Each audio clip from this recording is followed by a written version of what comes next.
Here we've got Stikbot Studio, and as you can see, this character is quite blurry, but we can touch the screen and unblurry him.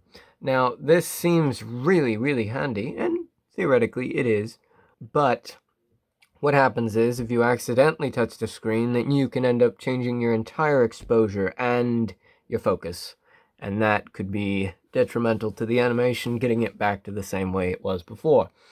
This creates flicker, so that's not good. Wonderful playback feature that you can actually use while making the videos. So that is a good up button. Otherwise, for Stikbot Studio, essentially, everything is premium.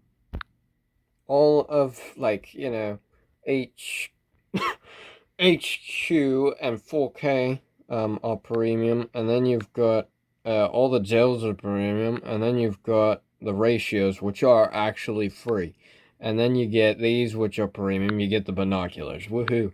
Then you get speed. Now this is important, you do get to go up to 30.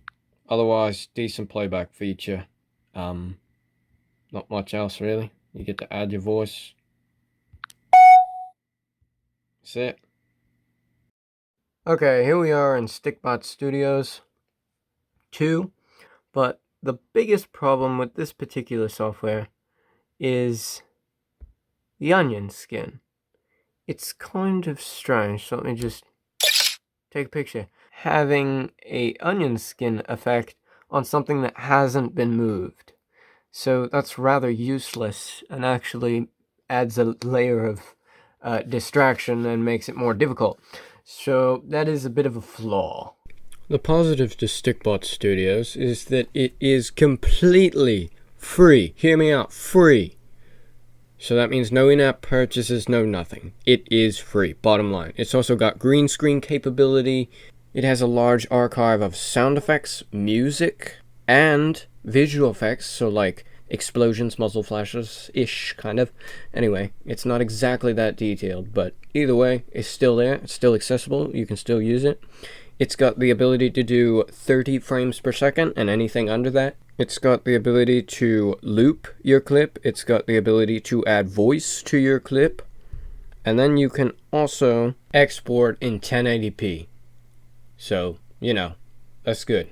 Oh, and if you'd like a tutorial about the Stikbot Studios, then please let me know in the comments.